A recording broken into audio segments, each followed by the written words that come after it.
হে everyone, দিনটা ছিল 9th March. আর এই দিন ছিল আমার একটা মেকআপের কাজ, যেটা লোকেশন ছিল মানকুণ্ডু।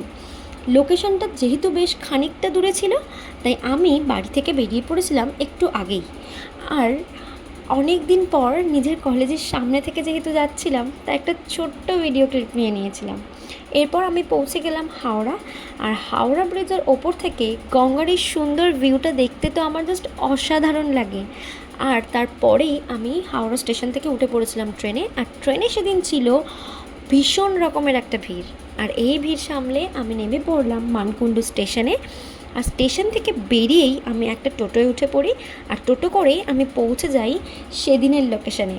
আর লোকেশনে পৌঁছে দেখি তখনও আমার ক্লায়েন্টসরা এসে পৌঁছননি, তাই আমি একটু ক্যাট মেরে ছবি তুলে নিচ্ছিলাম। আর বেকার বসে না থেকে ভাবলাম পুরো ভেন্যুটা একবার ঘুরে দেখি। ডেকোরেশনগুলো তো জাস্ট ইউনিক ছিল, আমার তো ভীষণ ভালো লাগছিল। পুরো একটা রয়্যাল ব্যাপার ছিল ডেকোরেশনটার মধ্যে। আর তারপরেই ইনি ছিলেন আমার প্রথম ক্লায়েন্ট সেদিনের।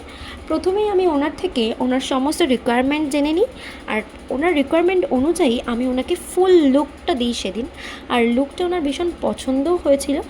এরপর ছিল আমার আরও একজন ক্লায়েন্ট, যার ভিডিও ক্লিপগুলো আমি বেশ কিছু কারণে নিতে পারিনি।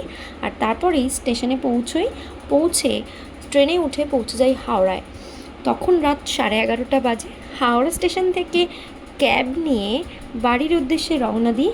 আর অত্যন্ত ক্লান্তির সাথে দিনটি শেষ করি।